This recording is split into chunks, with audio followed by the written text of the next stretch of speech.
It's time to elect a new HOA president. You know what that means.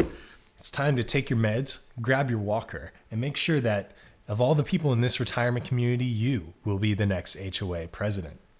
And your little retirement community is made up of these randomly arranged location hexes. These are places like the bridge club, the church, or the golf course. And in your community, your election lasts 8 rounds, and whoever has the most votes on these locations at the end of 8 rounds wins. It'll take 2 to 5 players about 45 minutes to play. Now, the basic mechanic of HOA President is that you take your little meeple, you're going to move, and you are going to add votes to this location. These little vote chits are placed face down, and that represents somebody that you've convinced to vote for you.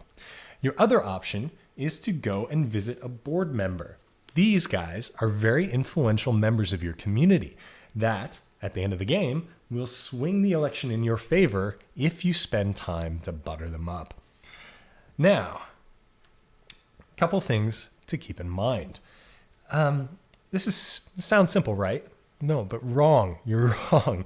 This is complicated because you're old. You don't get to just run around this community. You have to move one space at a time. And your memory isn't as good as it used to be either, which means that as you're placing these votes face down, you need to keep track of where you placed your votes and where your opponents placed their votes.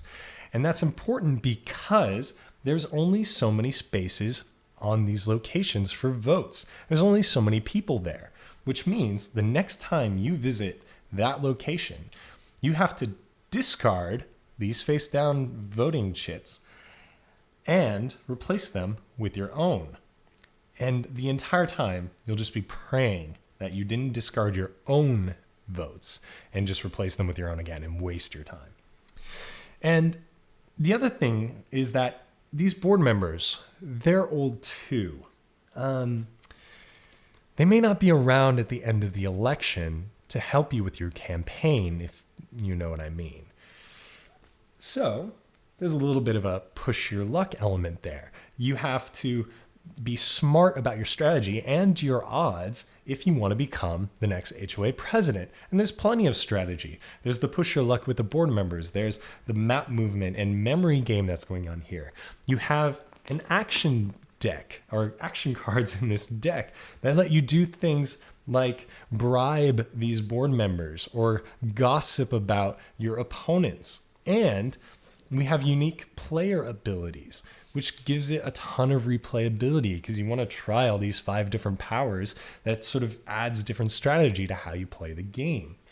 So there's a lot of strategy here, but it's easy to teach. It just takes 5 to 10 minutes. I pretty much just did. And now it's funny too.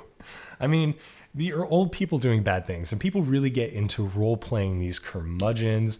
And also, everybody who's lived in an HOA knows just how petty and silly the power trips can be. So it's a weirdly relatable game, and it's just a ton of fun. So HOA President, it's a lot of fun. Everybody who's played it and play tested it loves it, and I really hope that you get a chance to fall in love with HOA President as well. Thank you.